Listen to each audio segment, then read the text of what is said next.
Bienvenue à cette visio du Centre national d'agroécologie. Moi c'est Martin, comme d'habitude, l'animateur de ce soir. À mi-temps à l'EXP au Centre national d'agroécologie et à mi-temps agronome de terrain sur le secteur normand pour la société AgroLeague. Le Centre national d'agroécologie, c'est quoi? Une association qui crée les références techniques manquantes par des appels à projets. Donc on a des appels à projets, un peu de financement qui nous permet de faire des essais. Si vous voulez venir collaborer avec nous, co-déposer des appels à projets avec nous, venez adhérer à l'association. Tapez Centre national d'agroécologie sur Internet et faites-nous un petit message. Euh, on verra comment on pourra collaborer ensemble. Et on a toute une partie aussi de partage des références intéressantes existantes. Donc, si vous avez vu des choses, fait des choses et que vous voulez partager ça au plus grand nombre, n'hésitez pas à venir nous voir. Et on se chargera de transmettre ça au plus grand nombre en accès libre et gratuit, soit en vidéo, sur la chaîne Vector Production, ou soit à l'écrit sur Triple Performance, qui est le Wikipédia de l'agronomie, tout simplement. Et donc ce soir, on a la chance d'avoir quelqu'un qui a des choses à raconter. Euh, le copain Sylvain Cournet, qui est un agronome du Air France et qui a beaucoup voyagé. Et donc, Sylvain, tout simplement, je te laisse la parole. Yes, bon, avant de commencer, tout d'abord, un grand merci, Martin, pour tout le taf que tu fais. C'est vraiment cool.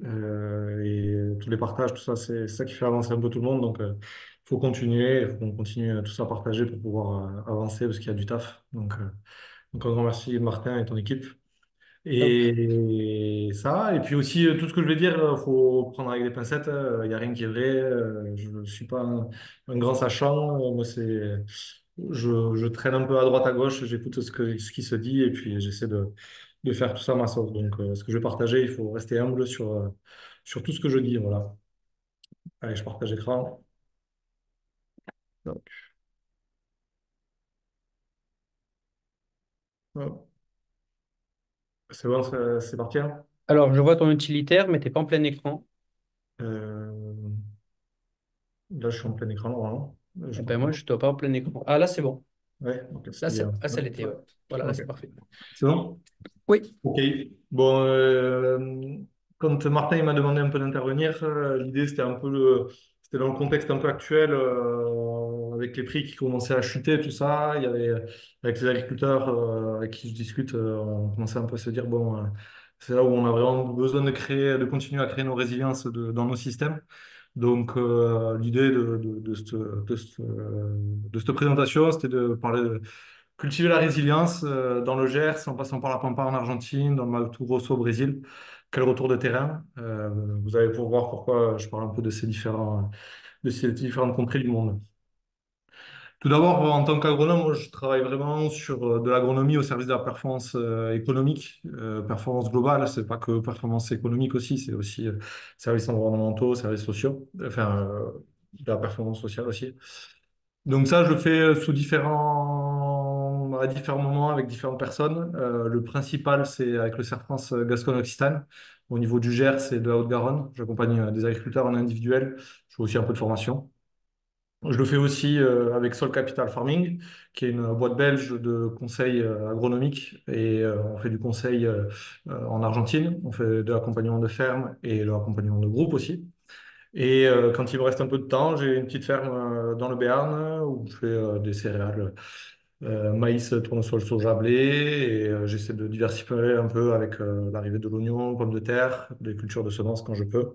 Et on fait aussi un peu de peuplier. Voilà.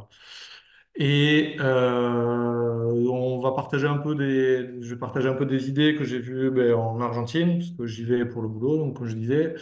J'ai aussi travaillé pendant un an aux États-Unis, en Australie, en Roumanie, en tant que salarié agricole ou en tant qu'agronome. Et après, le Brésil, on en parlera tout à l'heure.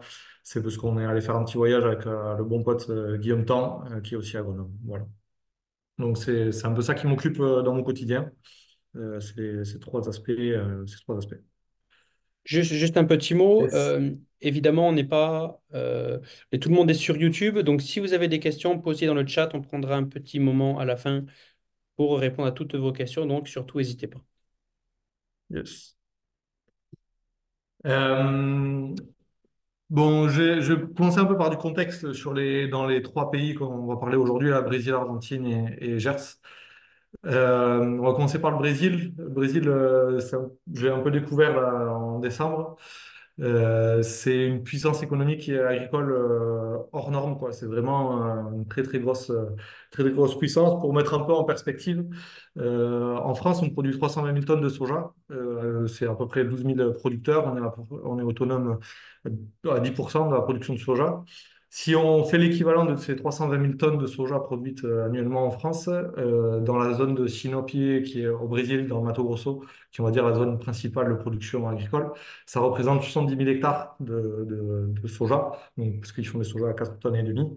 Donc ça fait là-bas, ça fait une ou deux grosses fermes, qui feraient la production nationale française, quoi. Donc c'est pour mettre en perspective un peu des quelles échelles on parle. Quand on discute un peu avec les agris, qu'est-ce qu'on voit dans le sentiment de leur objectif principal, qu'est-ce que c'est? C'est comment est-ce qu'ils continuent à développer économiquement leur ferme et dans un contexte avec des enjeux sociétaux, c'est-à-dire de recrutement recrutements des employés, législatifs, parce qu'il y a quand même avec les normes environnementales et notamment l'usage des pesticides, il y a quand même des grandes questions. Et après, les demandes du marché. Demande du marché, il y a énormément de pression sur tout ce qui est soja issu de déforestation. Donc, il y a pas mal de... C'est des choses que les agriculteurs prennent vraiment en compte dans leur stratégie et dans leur développement. Quand on regarde au niveau de l'État qui intervient énormément dans le programme du Mato Grosso, qui s'appelle Produire, conserver et inclure, pour 2030, ils cherchent à produire 30% de plus en superficie de soja, donc des prairies qui étaient issues de la déforestation, qui veulent transformer en production de grains. Et cette production de grains, ils veulent 80% de plus de grains produits dans ce programme-là. Donc ça veut dire que voilà, on parle de chiffres assez importants quand même au niveau de production et d'entrée d'argent pour le Brésil et de développement économique pour le Brésil, quoi. Donc grosse puissance économique avec pas mal de développement. Quand on parle du voisin en Argentine, j'ai mis l'agro poumon vert de l'économie. Le poumon vert, c'est pas dans le sens les papillons, c'est plutôt poumon vert des billets verts, des dollars. Le dollar est vraiment, par l'export du soja, est vraiment ce qui fait tourner l'économie d'Argentine. Et du coup, le soja a vraiment une place stratégique au sein du pays.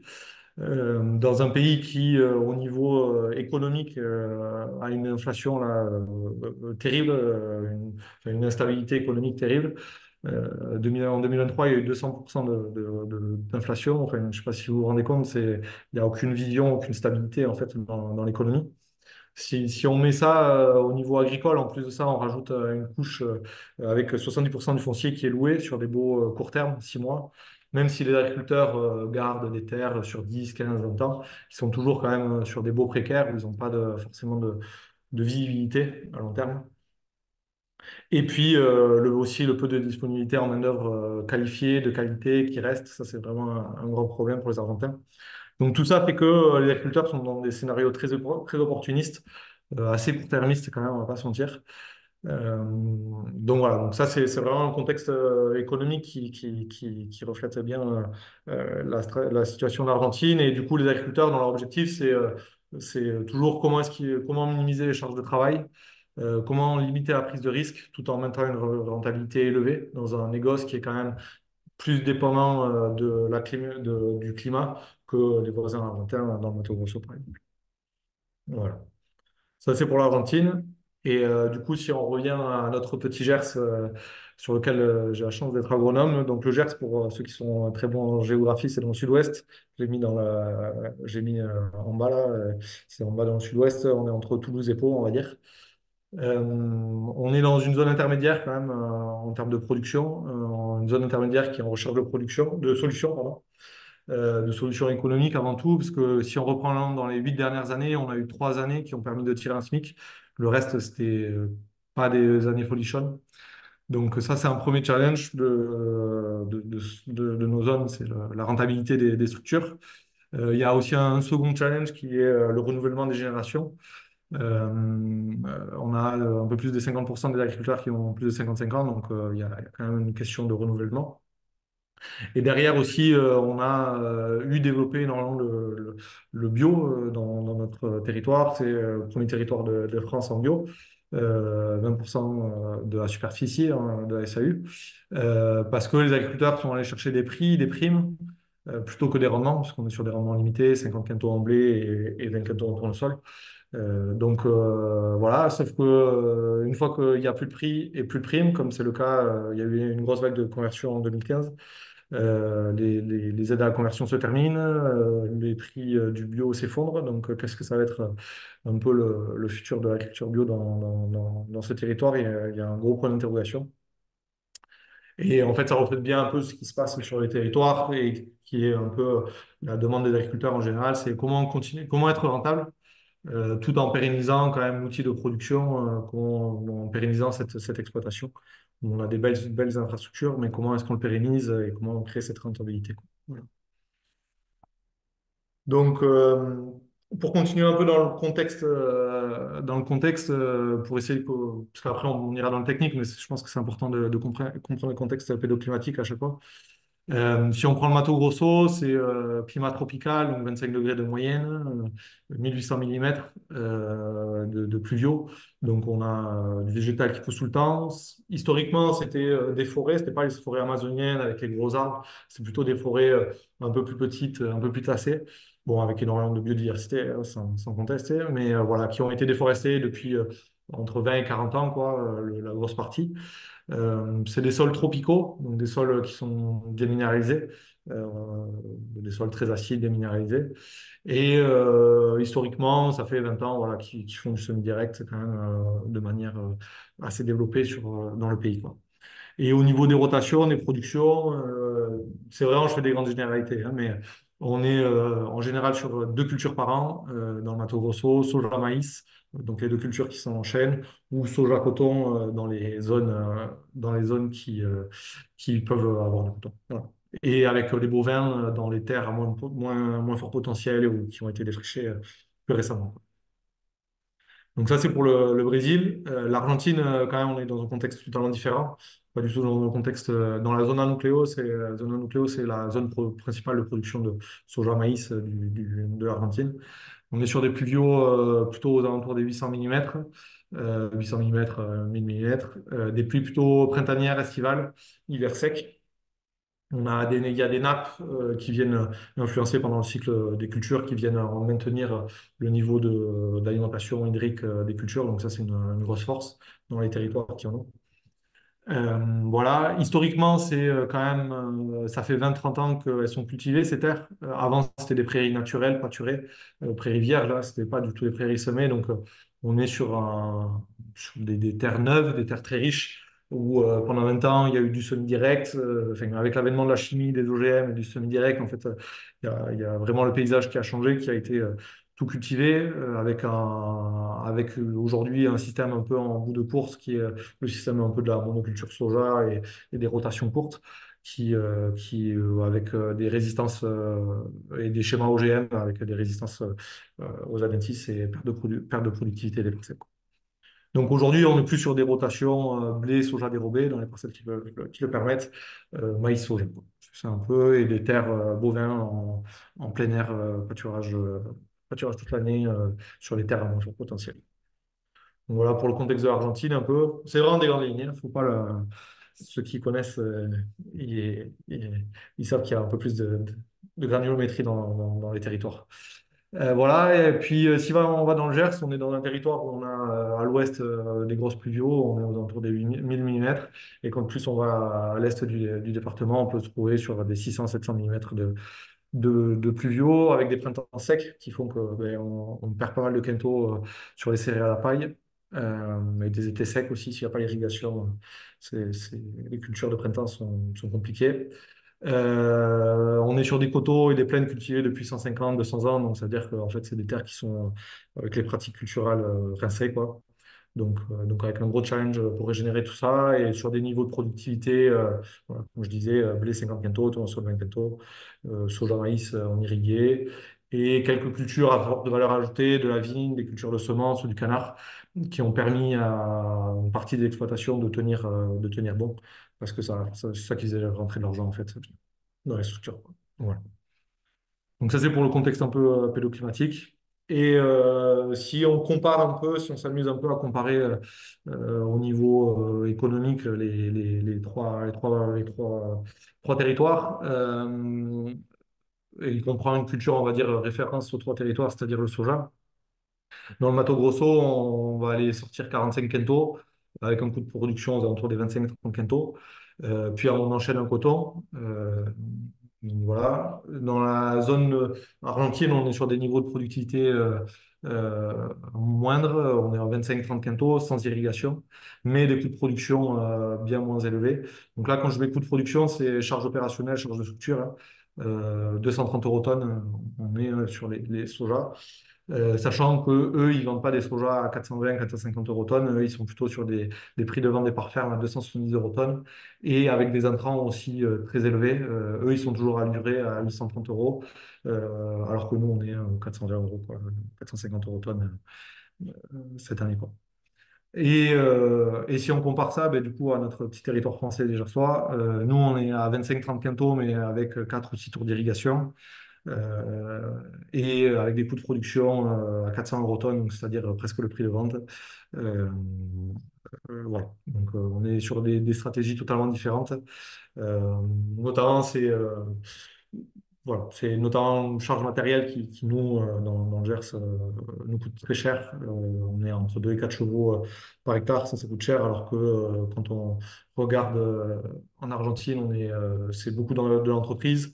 Il y a des dates de semis assez longues, donc ça permet de tomber pas mal d'hectares par machine. Donc on est sur une majorité d'interventions qui sont faites par des ETA sur des structures de 1000, 2000, 3000 hectares, quoi. Dans Mato Grosso, c'est un peu différent au niveau du matos. Ils ont quand même tout internalisé parce qu'il y a vite quand même des distances. Les périodes de semis et de récolte sont courtes et les interventions phyto-ferti assez intenses. Donc plutôt tout internalisé, donc ce qui fait aussi monter un peu euh, les coûts de production chez eux, quoi. Voilà. Et le dernier point au niveau contexte productif, au niveau de l'intervention de l'État, dans le Mato Grosso, autant il n'y a pas de subvention à l'hectare avec de la PAC, mais il y a un peu de subvention quand même, tout ce qui est infrastructure. L'État investit dans le pays, quoi. Donc voilà, dans l'agriculture. Donc ça aide énormément les producteurs à se développer. Et alors qu'en Argentine, il n'y a pas du tout de subvention, non, c'est plus l'inverse. L'État essaie de tirer tout ce qu'il peut de la production agricole et n'aide pas du tout en termes d'infrastructure ou les agriculteurs. Donc, voilà. Et nous, bien sûr, dans nos systèmes, on est avec des forts niveaux de subvention par actif si on prend en compte la PAC, subvention matérielle, etc., quoi. Donc, voilà, voilà. Ça, c'était un peu sur le contexte. Sur les contextes, je pense que c'était important de reprendre un peu tout ça, de mettre l'église au centre du village. Du coup, un peu dans ces trois pays, l'idée c'était un peu de travailler autour, enfin, c'est de travailler ou de voir un peu ce qui se fait en termes d'agriculture régénérative. Et c'est de se demander en fait, ben, est-ce qu'on trouve une approche commune? Est-ce qu'il y a une approche commune, quoi? Est-ce qu'il y a une méthodologie un peu similaire entre tous les pays? Et ça, c'est en fait ce que j'ai vu un peu à travers les différents pays que j'ai pu voir et travailler, pas que ces trois-là. C'est qu'en fait, il faut bien se dire que l'approche globale dans ces grandes lignes, elle est assez similaire. C'est que déjà, il faut prendre les choses à l'échelle d'un système. Un semoir semi-direct, un couvert végétal, ce sont des outils qui servent à l'échelle d'un système à atteindre des objectifs.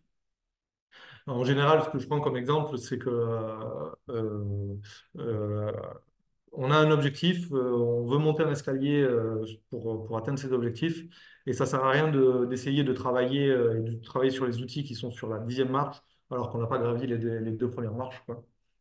Et donc ça, c'est vraiment comprendre son facteur limitant et savoir le hiérarchiser par ordre d'importance pour pouvoir aller chercher de l'impact positif sur son exploitation, pour pouvoir avancer et pour pouvoir avoir du résultat.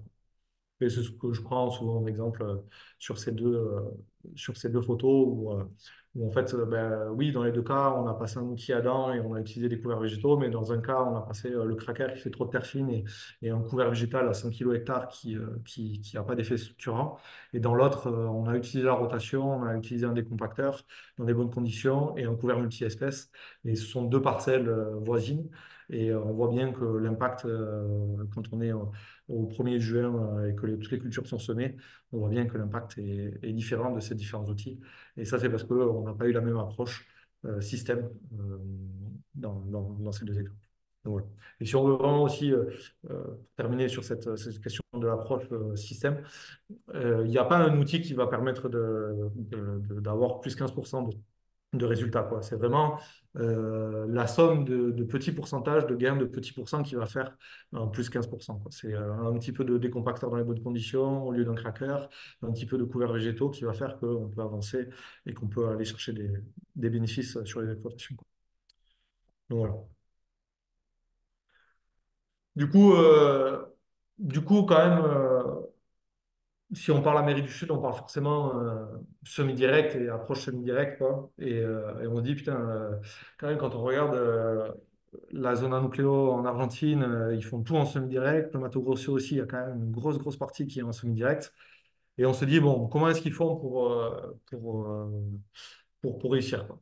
Et en fait, on se rend compte que ben déjà, la majorité des semis sont dans des sols à faible résidu, comme on voit sur la photo de droite. En fait, initialement, c'était vraiment du semi-direct sans couverts végétaux.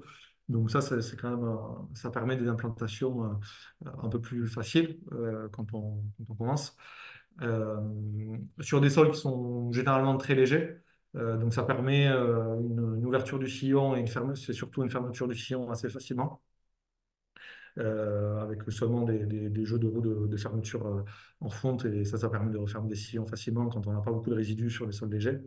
Et aussi un réglage très agressif des disques turbo, des disques ouvreurs et des chasse-débris qui, comme on peut voir sur la photo là, dans ce tournesol en spin direct, où en fait on voit ça a quasiment été strip-tillé quoi, sur, sur le, sur le, sur le rang, quoi. Et donc ça permet voilà, forcément un démarrage des cultures, une culture comme le tournesol qui est pas du tout, qui aime pas du tout les démarrages, les mauvais démarrages, de réussir des bonnes implantations dans leur système, et surtout si derrière il y a des petites pluies sur la période de semis, quoi. Euh, voilà, et ça a permis en fait d'atteindre leurs objectifs aux Argentins pendant des années, aux Argentins, mais aussi aux Brésiliens. C'est qu'en fait, ben, ils ont pu tomber des hectares, garder des bons niveaux de productivité, voire être plus résilients quand il y a eu des périodes de sec ou des gros avados, quoi. Donc ça leur permet d'être beaucoup plus résilients. Et ils ont eu donc des meilleurs résultats en semi-direct. Enfin, ils ne se sont pas posé la question, est-ce que je dois améliorer ma fertilité du sol ou quoi? Enfin, on fait du semi-direct en avant et voilà. Sauf que voilà, on va le voir, ils ont commencé à intégrer les couverts végétaux, etc., pour atteindre d'autres objectifs plus tard. Juste un dernier commentaire sur cette slide. La photo de gauche, c'est un poutre qui a un poutre qui a. Alors, désolé, j'ai oublié de brancher la batterie. Je fais ça.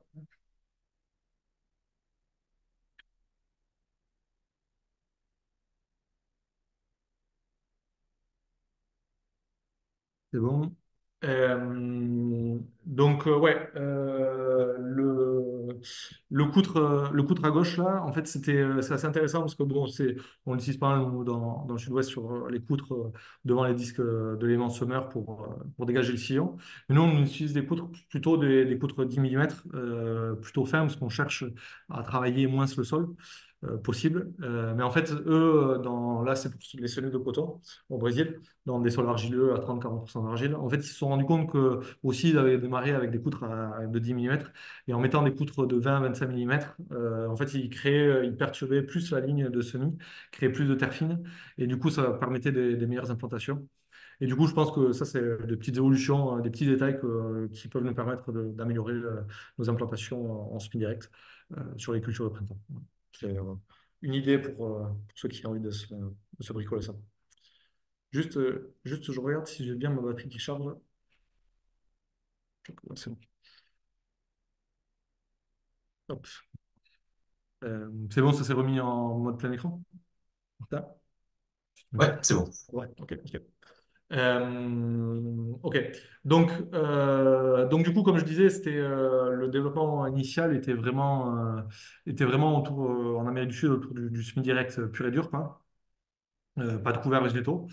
Et du coup est venue un peu plus la question de la durabilité de ce système. Parce qu'ils voyaient bien qu'il y avait un problème de cycle de carbone, ils ne maintenaient pas les niveaux de carbone dans les sols, les sols se reprenaient en masse.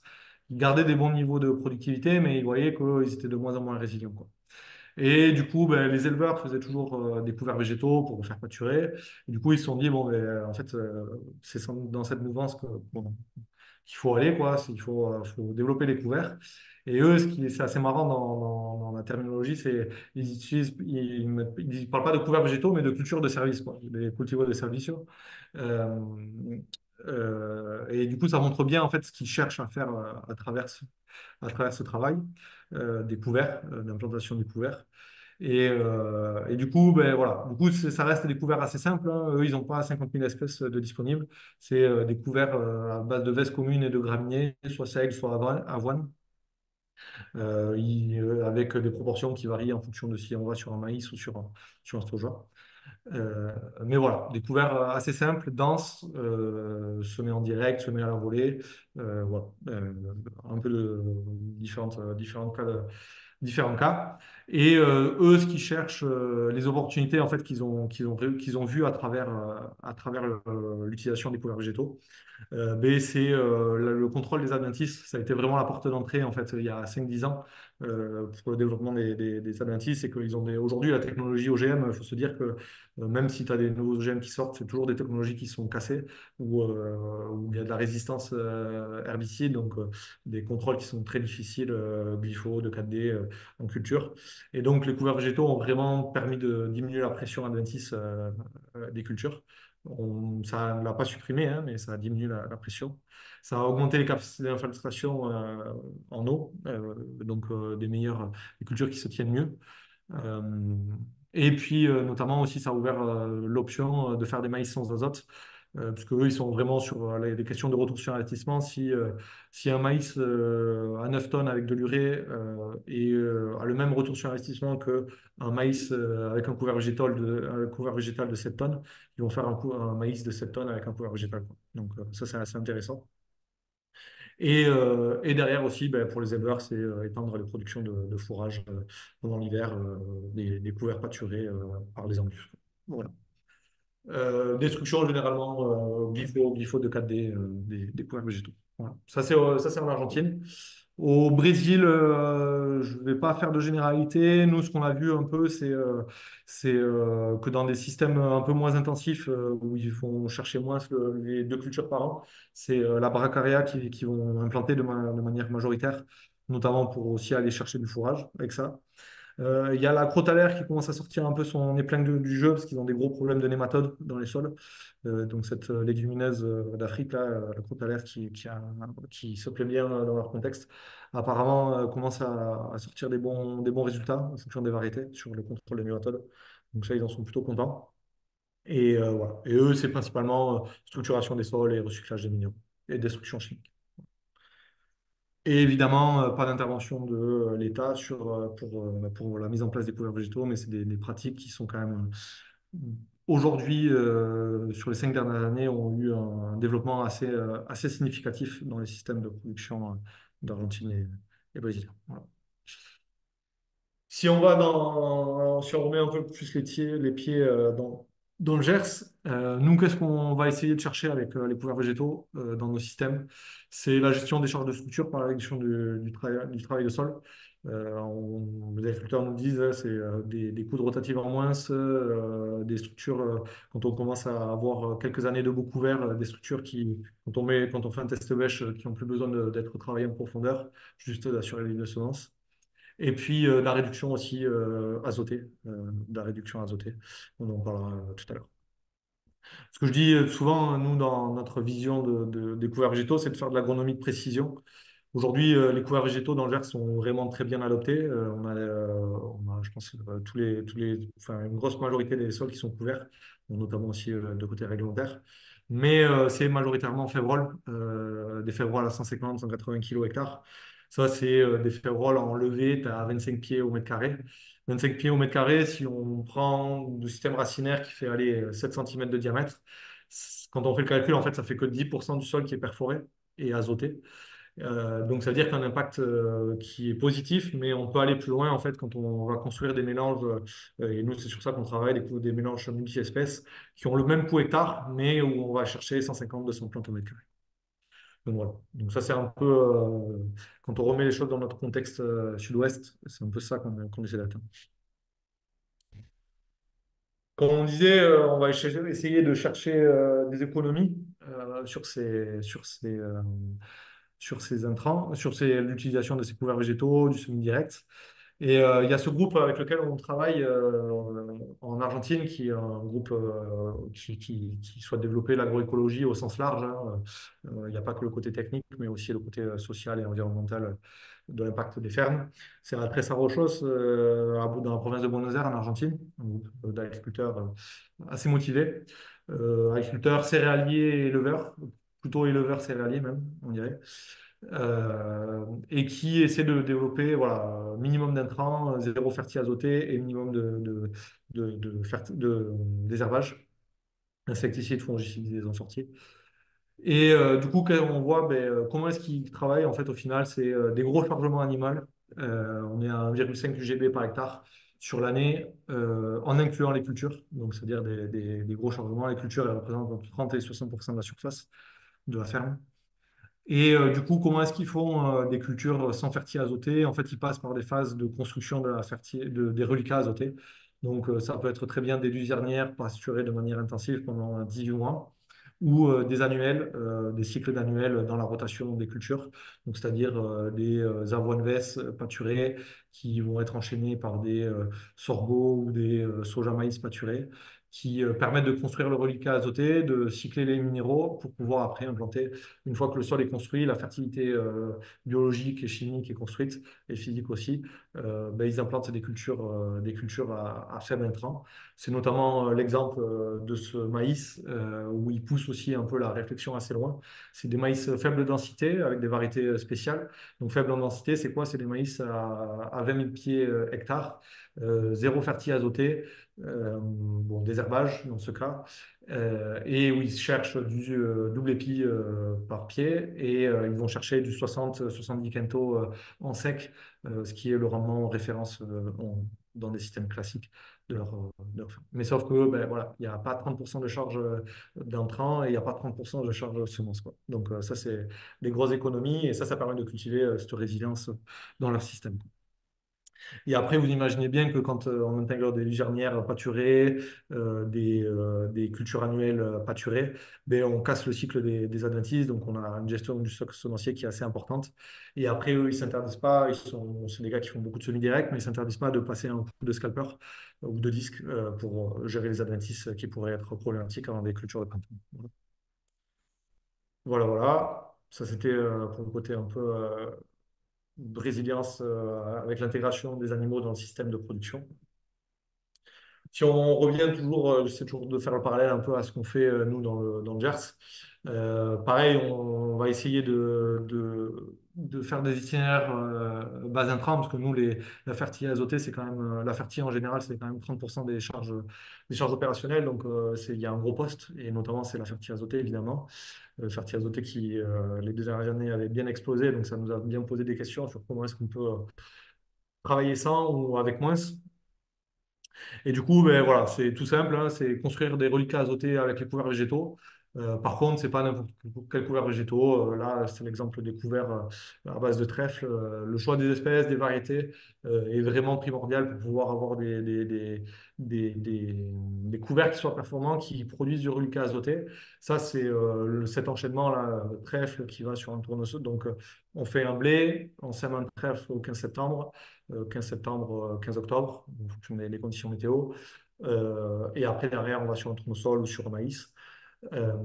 Ça nous a permis, quand on mesure les reliquats azotés, de produire 100 unités et qu'on regarde les résultats de tournesol sans fertile, de produire 100 unités, 120 unités d'azote disponibles pour la culture suivante. Donc, c'est pas neutre quand même comme impact.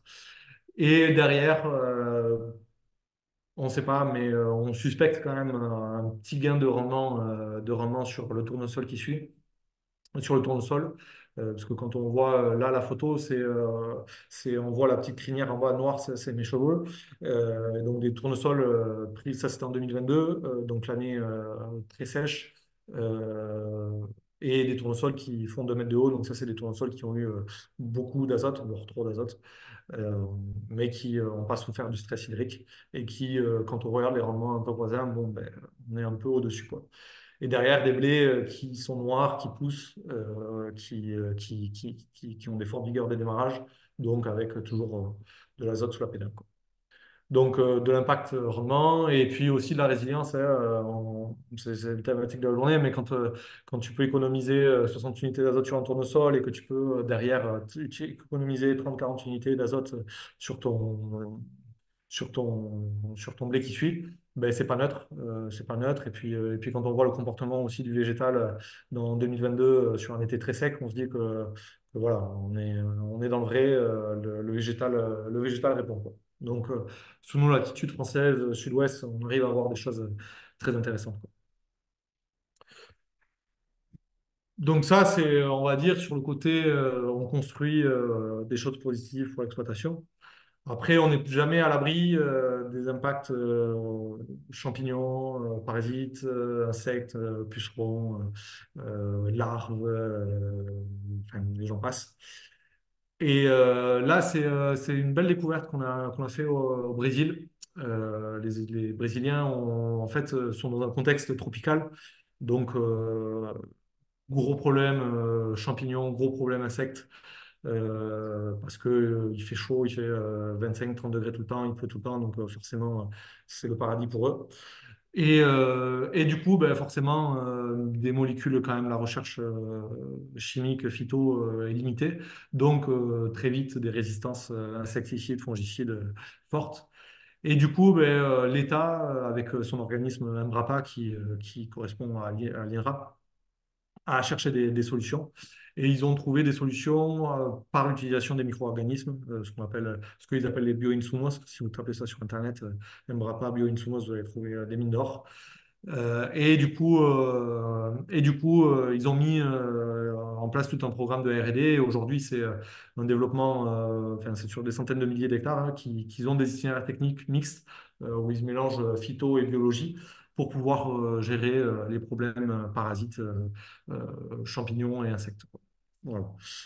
Et là, j'ai mis une petite liste des produits, de certains produits quand on fait la bio. C'est du Bacillus, du Chromobacterium, du Lactobacillus, des Pseudomonas, des Trichoderma. Enfin, il y a un peu de tout. Il y a un peu de tout. Et son développement aussi, bon, c'est pas que l'impasse technique qui a permis son développement, c'est aussi qu'il développe sur les fermes, énormément ces produits-là. Enfin, il les multiplie en fait sur les fermes, pardon. Et ça permet de baisser les coûts de production énormément. En fait, ils disent que voilà, un, un bacillus, quoi, ça coûte environ 1 euro l'hectare par passage à produire. Donc, ça, c'est beaucoup moins cher que les phytos. Donc, forcément, ça a aussi aidé énormément, en plus de l'impasse technique de développement de cette technologie. Voilà. J'ai mis en photo le petit avion là, c'est parce que c'est gros utilisateurs des avions, hein. C'est 80% de la pollution sur une ferme, c'est quand même c'est de l'avion. Donc ça veut dire que c'est des grosses pressions sorties des bus. On est sur du 5 bar. Euh, donc, ça veut dire que leurs micro-organismes fonctionnent avec ces pressions-là. C'est assez intéressant. Et aussi, du coup, comme ils font des passages réguliers sur l'exploitation, donc c'est vraiment des stratégies inoculation biologie, mais c'est pas on fait un passage et c'est terminé, c'est des passages tous les 10-15 jours. Et ils mélangent ça, du coup, ben, avec herbicides, insecticides.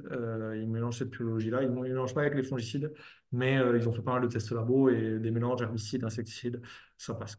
Donc, voilà. Donc c'est assez intéressant pour nous, pour notre développement sur nos fermes. Je pense il y a des pistes aussi à travers ça. Et notamment aussi sur les questions de pression, en fait. les 2,5 bars, en fait, on peut passer au travers de ça. Donc, je vous parlais de la multiplication. Comment ça se passe? En fait, ces multiplications, donc il y a, on va dire, deux écoles. Il y a les fermes qui sont allées jusqu'au bout et qui ont carrément monté des unités de multiplication sur la ferme. Ou sinon, d'autres fermes qui ont plutôt travaillé avec les fournisseurs de micro-organismes, qui, eux, mettent en fait à disposition des conteneurs où il y a 4-5 cubes de multiplication des micro-organismes. Les commerciaux donc, fournissent les micro-organismes et l'aliment pour la multiplication de ces micro-organismes et ils ont en location ces conteneurs. Quand ils parlent de ces containers, en fait, c'est assez intéressant, c'est que eux, plus que de fournir une solution, on va dire, pratico-pratique, c'est que eux, en fait, ils fournissent une ambiance contrôlée quand ils fournissent ces containers. Ils garantissent une chaleur constante, parce que voilà, dans notre climat tropical, il faut avoir une chaleur quand même, il faut diminuer la chaleur de ces containers. Et puis aussi une gestion bactériologique pour que ce soit en termes de lavage, mais aussi avec l'utilisation de lampes UV pour assainir l'environnement du container et ne pas avoir de contamination d'un lot à l'autre. Aussi, un petit détail, mais je pense que c'est important, notamment ceux qui développent pas mal les EM sur les fermes, qui les multiplient. Eux, ils sont pas mal sur les brassages dans les cuves. Ils disent que ça permet une meilleure répartition de l'alimentation au sein de la solution et du coup une meilleure concentration au final du liquide en micro-organismes. Donc ça, c'est assez intéressant. Il faut en général une cuve à micro-organismes. Ils ne font pas de mélange pour essayer de garder, de ne pas avoir d'antagonisme et pas d'avoir de l'un qui influence sur l'autre. Voilà. Et c'est pas de la, comment dire, c'est de la production, c'est de la production au fur et à mesure, quoi. Il n'y a pas de stockage, il n'y a pas de stockage de ces micro-organismes. Ils produisent, ça, ils mettent ça dans le pulvé, et, enfin ils multiplient, ils mettent ça dans le pulvé, et ça part, et il n'y a pas de stockage en UDC ou en cuve culturelle, quoi. Voilà. Voilà pour la multiplication des micro-organismes. Et c'est du développement vraiment à des grandes échelles. Forcément, quand on parle contrôle des insectes, contrôle des insectes, contrôle des champignons, on parle forcément nutrition des plantes, nutriprotection. Forcément, ce levier-là est travaillé énormément, notamment au Brésil, dans des sols très décalcifiés.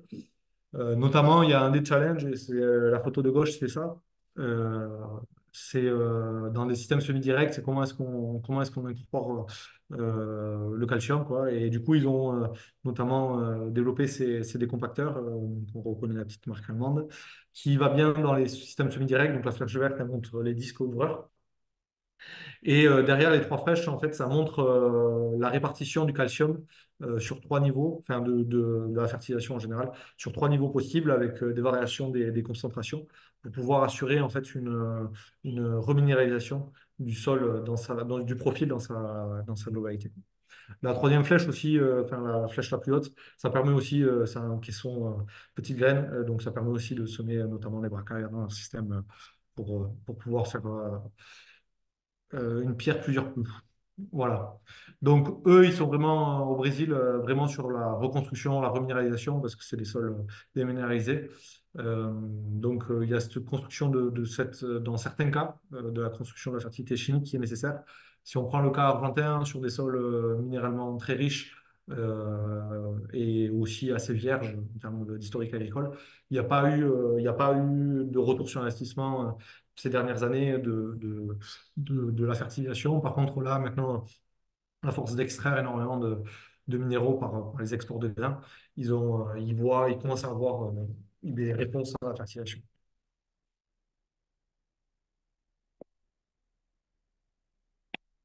La fertilisation, la reminéralisation, elle n'est pas que, il n'y a pas un retour sur investissement que sur de l'apport physique au sol.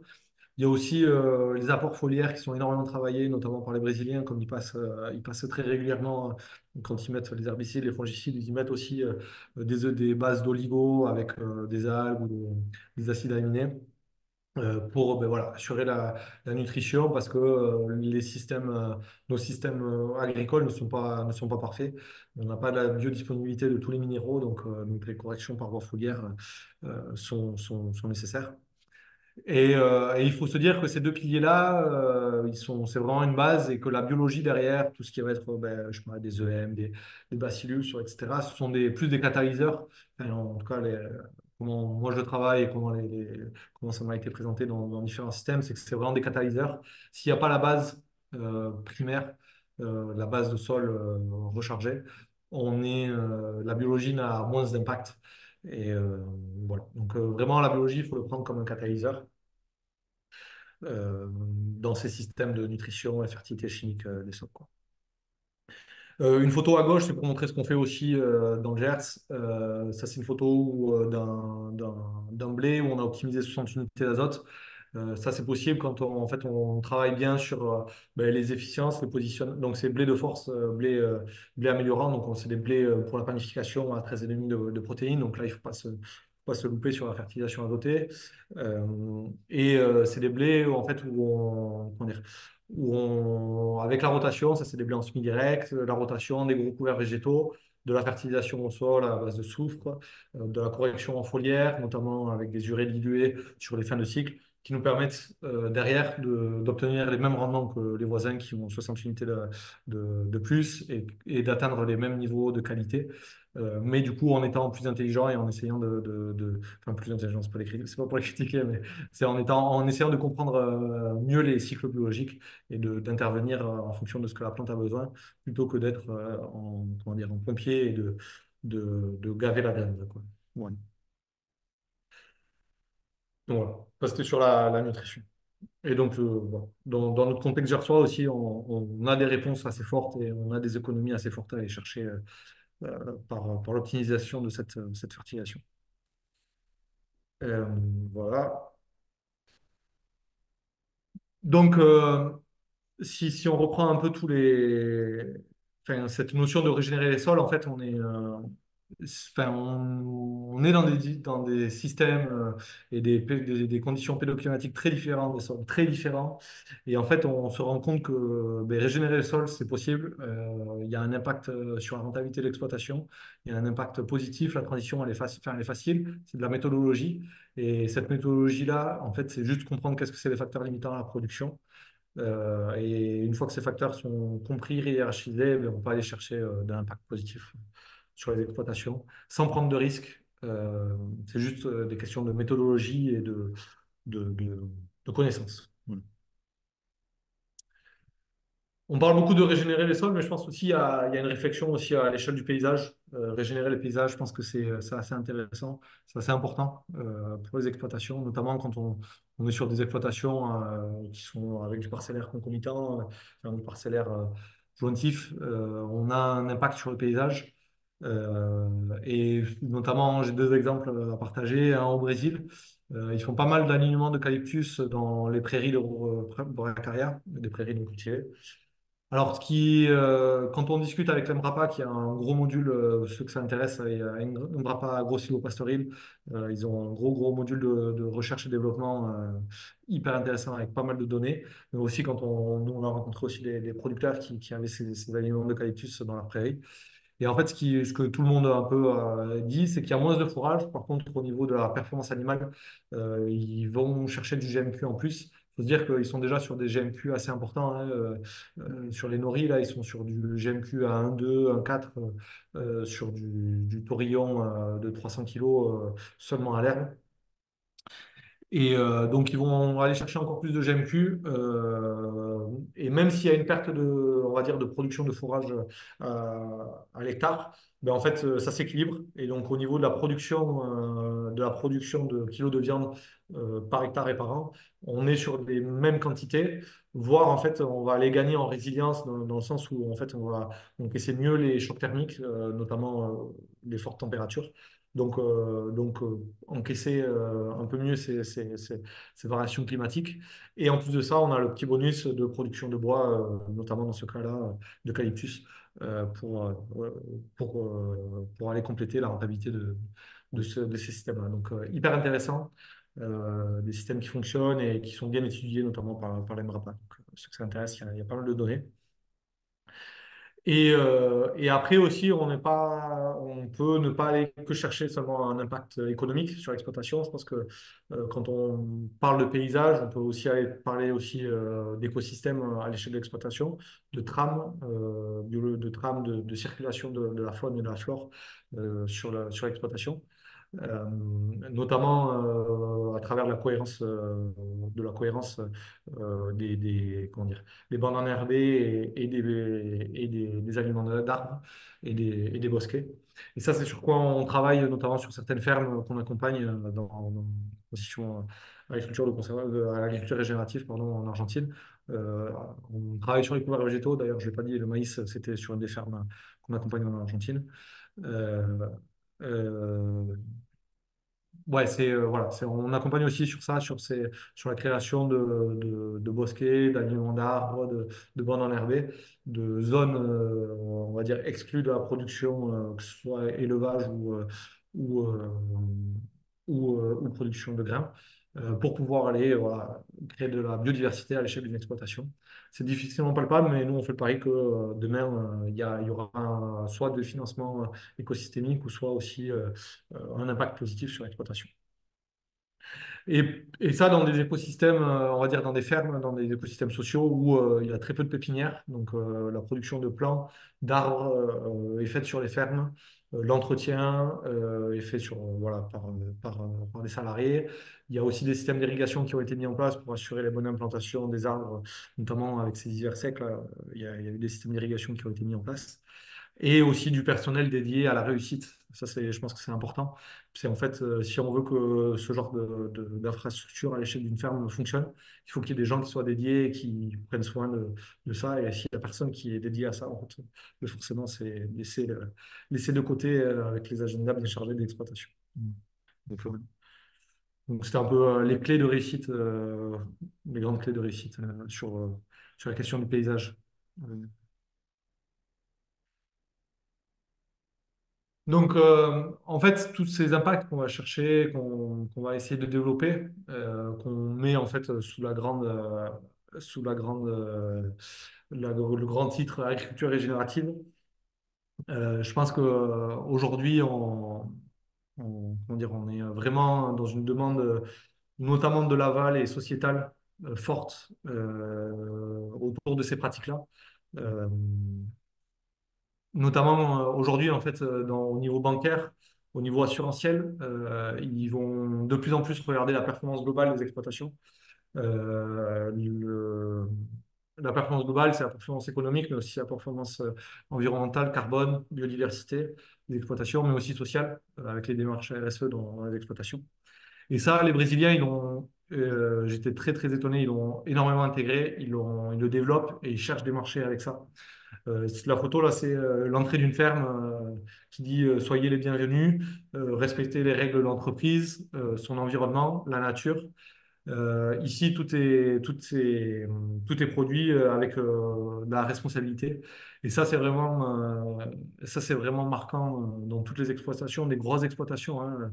Là, c'est des exploitations de 30, 50 000 hectares, 100 000 hectares, où tu rentres, tu as les démarches RSE qui sont écrites en grand, noir sur blanc, des gens des salariés qui font des étirements, les registres fiscaux qui sont tenus carrés. Enfin, voilà. Il y a vraiment comment dire, cette globalité qui vient se lier aux pratiques culturelles. euh, qui fait partie de l'identité de ces exploitations. Et notamment, ils le font ça, enfin, une des motivations, elle est économique, parce qu'en fait, aujourd'hui, il y a l'équation financière que j'ai essayé de synthétiser comme ça, qui est agriculture régénérative. Il faut cocher les cases de la définition. Bon, en fait, quand on est en Argentine, au Brésil, en Belgique ou en France, on met pas forcément, tout le monde n'est pas forcément d'accord sur qu'est-ce que c'est la définition, mais en tout cas, tous disent pratiquer l'agriculture régénérative et le revendiquent.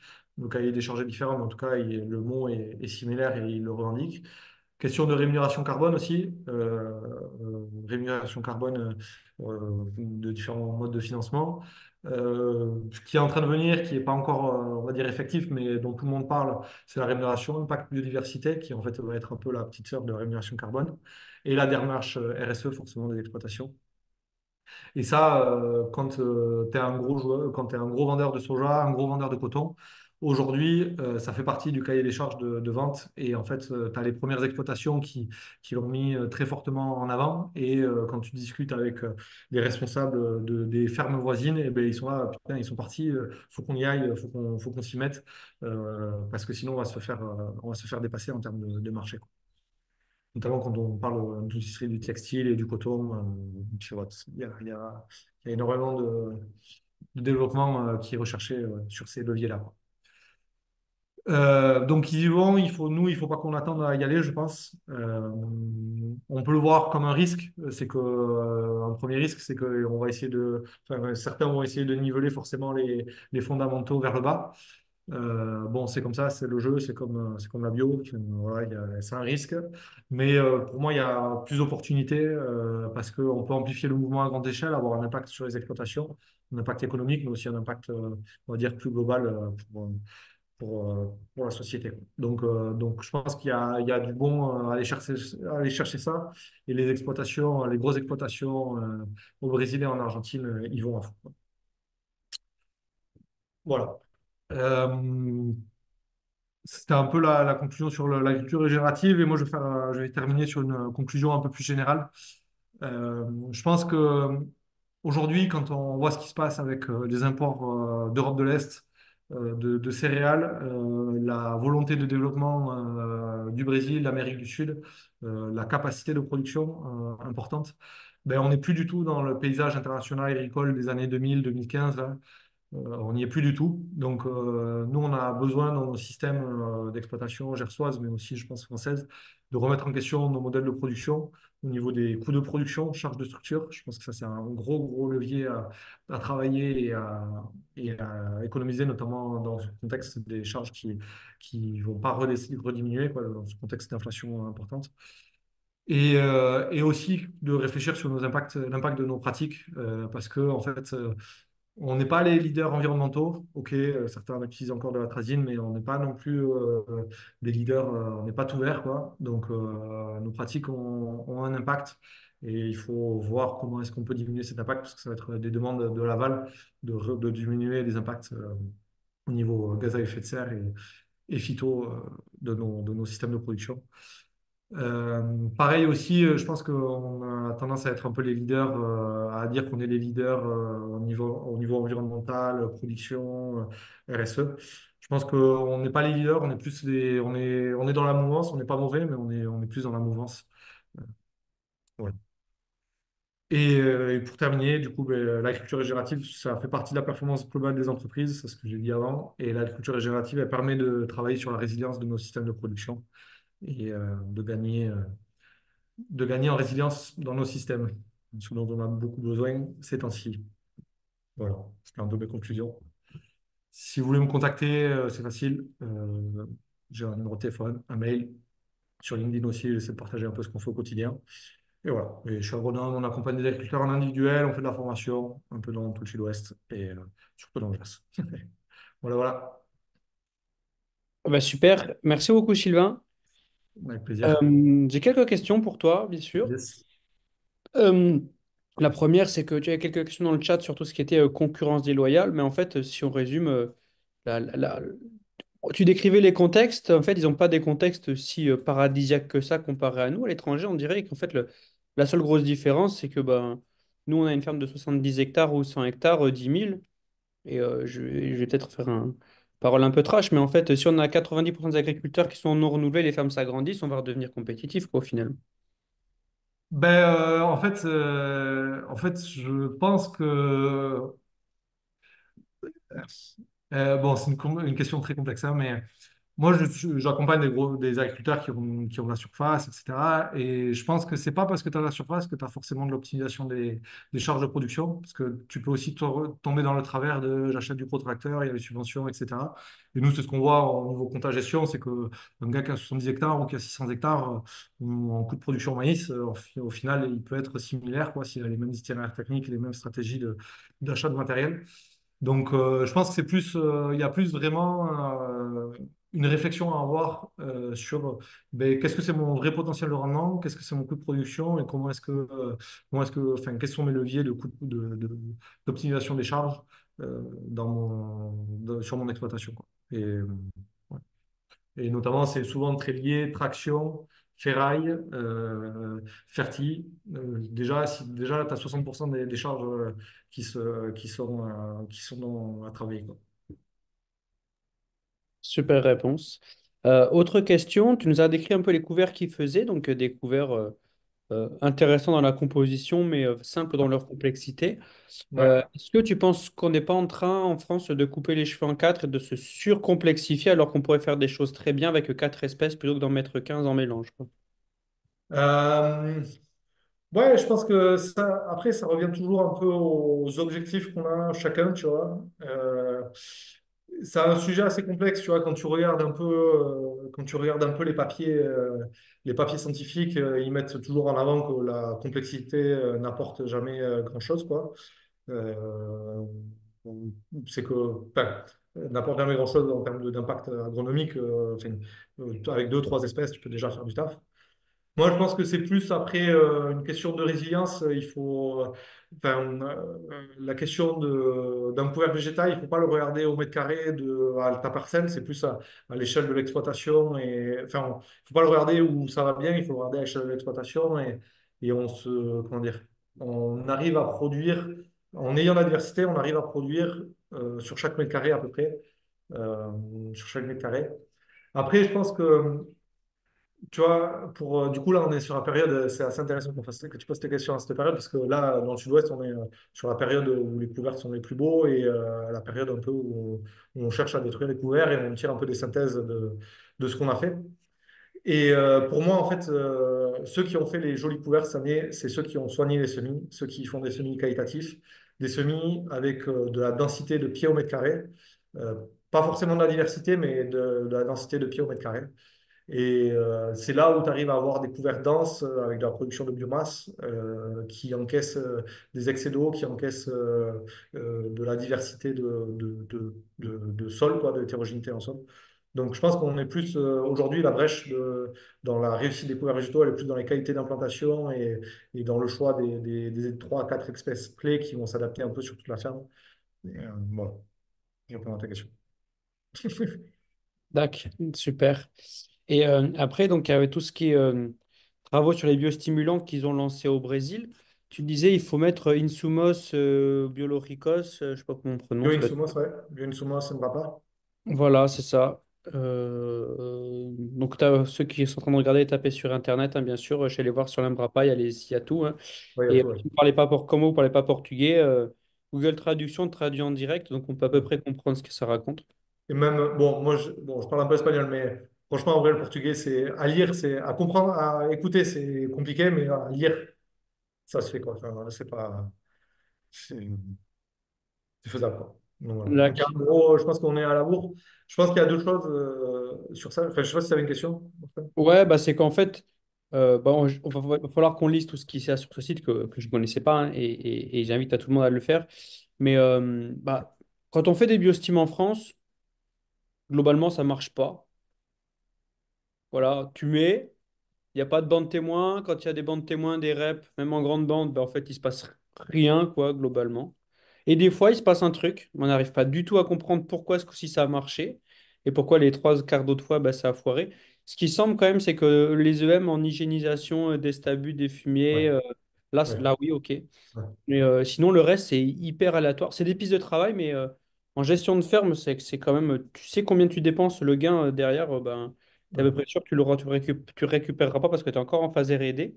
Et comment ils ont fait pour bah, sortir la R&D et le passer en gestion de ferme dans des contextes où ils ont des pressions maladies de fou, quoi. ouais. Ben, je pense que quand tu es au pied du mur, tu trouves des solutions, tu sais, parce que oui, c'était un peu ça la situation avec les fongies et les insectes. Faut se dire que enfin, quand tu parles de bio, moi, enfin, vraiment, là, tu me parles de biostime, mais il faut, je pense que tu as deux grandes familles.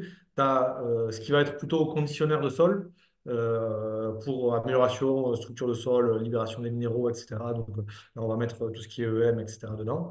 Et il faut se dire qu'eux, ils ont été très forts dans la partie contrôle biologique, champignons, insectes, pucerons, petits insectes et gros insectes, quoi. Donc, eux, c'est vraiment ça le gros qu'ils ont développé. Et du coup, tout ce qui est, tu vois, du bacillus ou du trichoderma pour libérer du phosphore et amélioration de la fertilité du sol, c'était, on va dire, c'est venu dans le package parce que c'était la technologie dispo et facile à multiplier, ils avaient un savoir-faire. Donc, ça, c'est deux choses. Donc, ils sont très forts sur la partie, on va dire, contrôle champignons, insectes. Donc ça, enfin, c'est simple, hein. Tu fais des champs, ça fonctionne pas, tu le vois vite. Les insectes qui pètent, nous, en soja, aujourd'hui, on a quand même un gros, gros problème sur la pyrale. Tu vois, on fait enfin, même en maraîche, ils utilisent beaucoup tout ce qui est BT et tout ça, enfin, ça fonctionne. Donc, enfin, des insectes qui cassent après l'apport d'un apport de biologie, ça, enfin, c'est facile, quoi. Pareil pour les fongies, si tu arrives à maintenir ou pas la pression. Après, là où je te rejoins et je te rejoins pas sur la partie, on va dire, plus conditionneur de sol, c'est que c'est très vrai que je pense qu'on c'est un truc, c'est facile pour l'agriculteur, c'est quelque chose que tu achètes, que tu multiplies, tu le mets et tu te dis avec les EM, tu vas aller libérer les minéraux, etc. Sur le papier, c'est tout joli, dans les champs, c'est plus compliqué à avoir l'impact. Moi, ce que je dis souvent quand on utilise ces produits-là, parce qu'on les utilise de manière, on va dire, régulière sur les exploitations qu'on accompagne, moi je les utilise sur ma ferme, euh, et c'est un peu lié aussi au développement agricole de toute cette agriculture régénérative, c'est que c'est pas un outil qui va t'apporter un plus 10%, quoi. Par contre, par contre, ça va t'apporter un plus 1 ou 2%. Et si ça peut t'apporter un plus 1 ou 2% et t'aider à catalyser ton couvert, aider à catalyser un apport comment dire, de minéraux, ben c'est là en fait où tu vas avoir le gain dans ce genre de technologie. Et ça va être très difficile au niveau scientifique de calculer le retour sur investissement. Je pense. Et quand on travaille avec du vivant, je pense que enfin, moi, je peux te montrer des exemples sur ma ferme où j'ai fait des bandes à 400 millilitres, j'ai eu des grosses réponses. J'ai fait la même chose sur des parcelles voisines dans d'autres conditions climatiques et j'ai eu zéro réponse. Donc, je pense que c'est vraiment, comment dire, c'est vraiment, il faut le mettre dans un tout. Et je te rejoins, il faut continuer à développer sur quand est-ce qu'on les applique, comment est-ce qu'on a l'efficience à chaque fois. Et est-ce que l'Embrapa accompagne dans le site là, est-ce qu'il y a beaucoup de conseils sur la méthodologie de fabrication? Parce que tu vois, il y a un agriculteur que je connais dans le 91 qui a une ferme en aciès, mais qui fait aussi qui est microbiologiste à l'INRA en fait principalement. Ouais, Il s'essaye un peu aux UM. Il dit, ouais, bon, je ne sais pas si ça va marcher, mais genre, je vais essayer. Il dit, par ouais, contre, ce que je peux te garantir, c'est qu'en France, les agriculteurs, ils sont très mauvais pour multiplier des micro-organismes. Et la méthodologie des EM, pour 50% des cas, en fait, ben, c'est la microbio de la mélasse qui va prendre le pas sur la microbio des EM. Il dit ok, juste hors résultat agronomique, il dit juste d'un point de vue de son métier, de ouais, multiplieur de micro-organismes, il dit ouais, on fait en France, c'est foiré, quoi. ouais, Et est-ce que l'Embrapa a conseillé là-dessus? Et est-ce que sur le ouais. site, on trouve de la donnée ou c'est une donnée trop Ouais. scientifique qui va être difficilement exploitable? Ouais, alors donc ça c'est un gros sujet quand tu parles de biologie en fait c'est la contamination biologique, enfin tu penses multiplier quelque chose et en fait tu multiplies tout sauf ça quoi. Donc ça c'est un gros sujet donc en effet je pense qu'on fait vraiment les cochons dans nos exploitations et je pense qu'il y a clairement quand je travaillais en Australie là il y avait des gars, je travaillais avec des gars qui multipliaient pas mal de biologie et ils avaient des protocoles vraiment de nettoyage très très forts et je pense que ça c'est vraiment quelque chose qu'il faut faire. Et après, si on revient à l'échelle du Brésil, donc oui, l'Embrapa a des protocoles de nutrition. Je pense aussi, enfin, quand tu regardes en fait ce qu'ils mettent quand ils livrent les bidons là, d'aliments pour les micro-organismes, c'est pas juste une cuve de mélasse, quoi. C'est des aliments beaucoup plus complexes. C'est beaucoup plus complexe, quoi, beaucoup plus diversifié. Enfin, c'est comme une vache laitière, quoi. Enfin, une vache laitière, on peut lui mettre du maïs, mais si on lui met une ration beaucoup plus équilibrée, elle va nous produire beaucoup plus de lait, quoi. Donc ils ont énormément travaillé sur ça, sur l'aliment. Donc ça, tu vas trouver. C'est moins facile à trouver que tout enfin, que tel micro-organisme va impacter sur telle maladie. Voilà. Et après aussi, eux, ils ont en interne, ils ont aussi plein de, moi j'avais visité là, un truc où ils testent en fait les solutions microbiologiques des agriculteurs pour les concentrations et pour dire, ben voilà, ton protocole de modification est bon ou pas bon. Et voilà. Et donc ça, c'est ça. Eux, ils ont vraiment toute une filière aujourd'hui qui est structurée autour de ces bioinsumos. Ils sont vraiment structurés et ils sont vraiment allés de l'avant et ils ont de l'amont à l'aval, ils ont tout. Enfin, ils ont bien serré le sujet, quoi.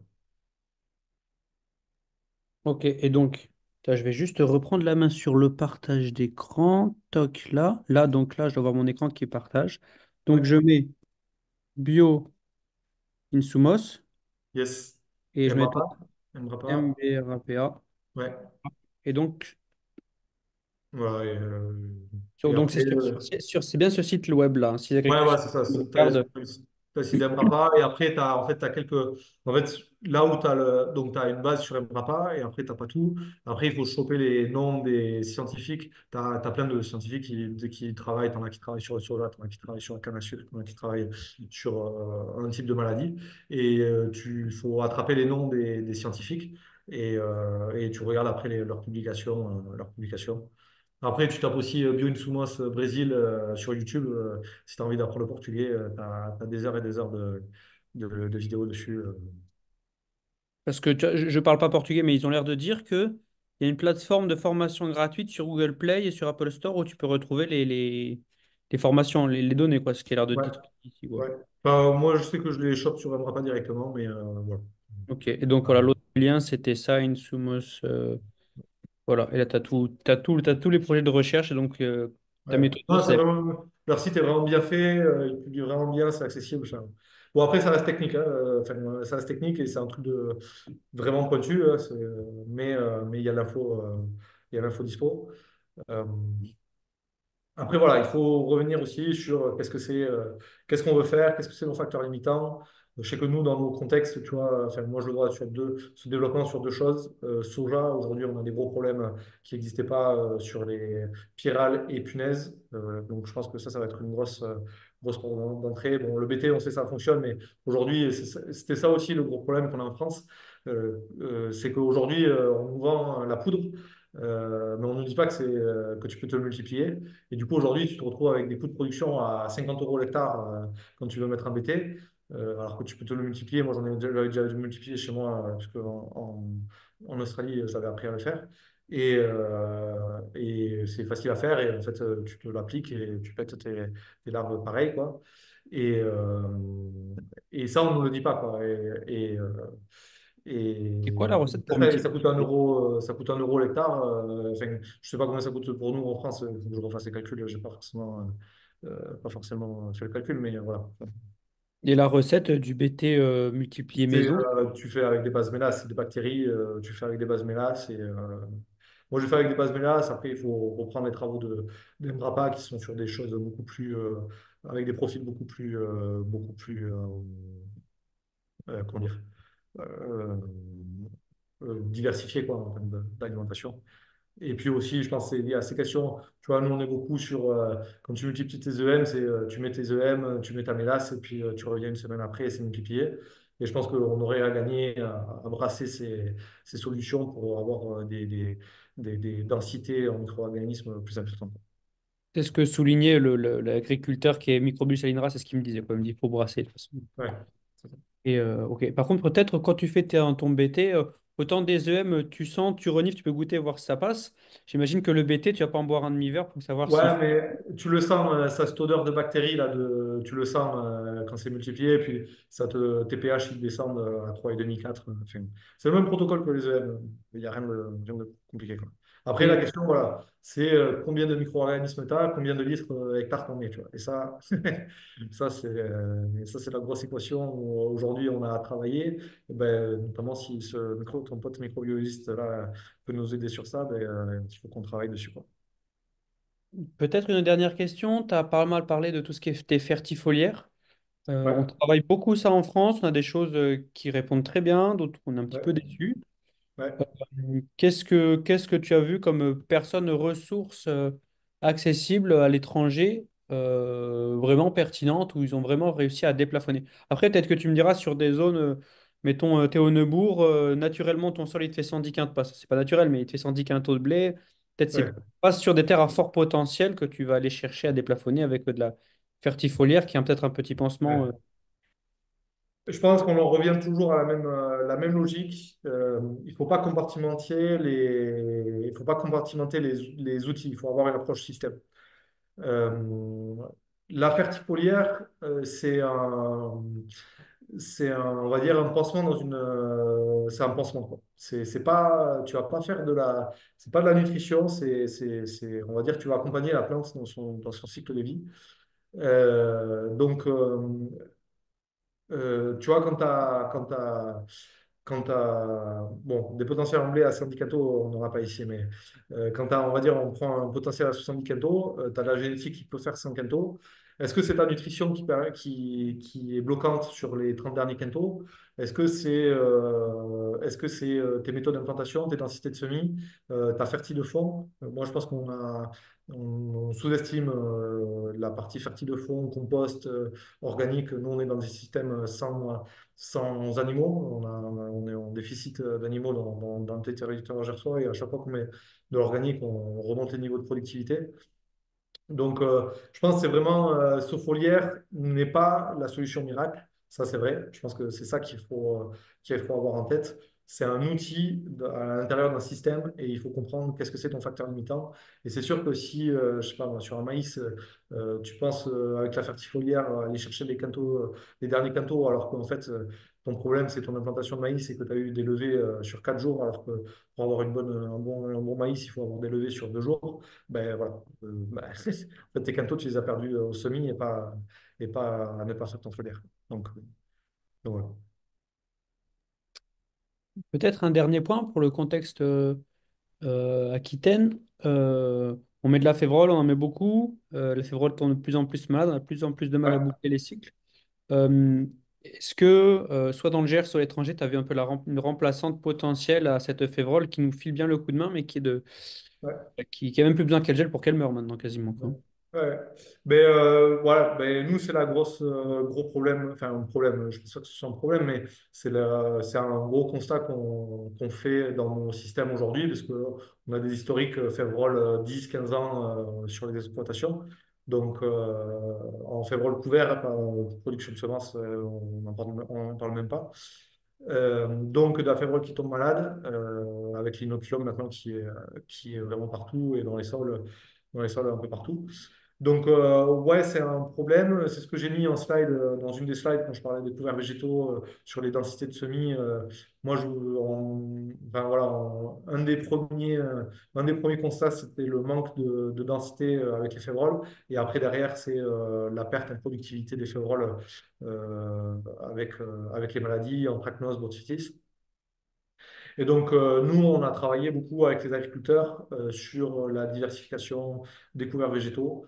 Euh, on reste dans la plupart des cas avec des bases févroles, mais on va aller chercher de la densité au mètre carré avec d'autres espèces, des trèfles rhododendron, Micheli, des vesses du Bengale, vesses communes, vesses de lue.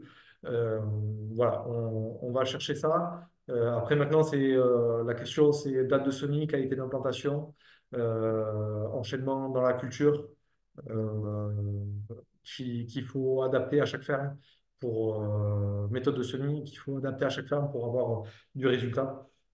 Parce que en fait, pour moi, enfin, c'est là où je trouve ça très, enfin, drôle en tant qu'agronome, c'est tu donnes le même mélange à 5 paysans différents, t'as pas le même couvert, t'as pas le même couvert parce que ils n'ont pas semé à la même date, ils n'ont pas semé à la même dans la même méthode.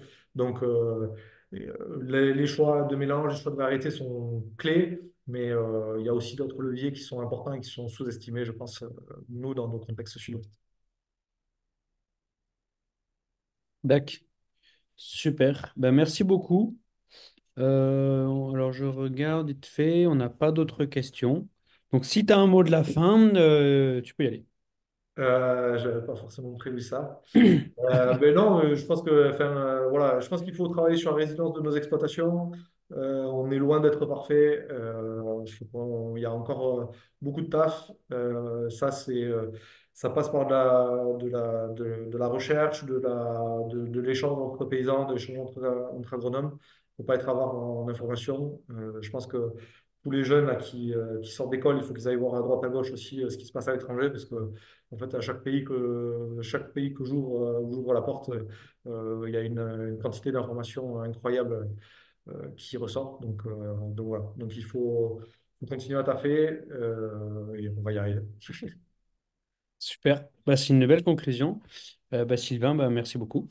Merci à toi, Martin, et merci à tout le monde.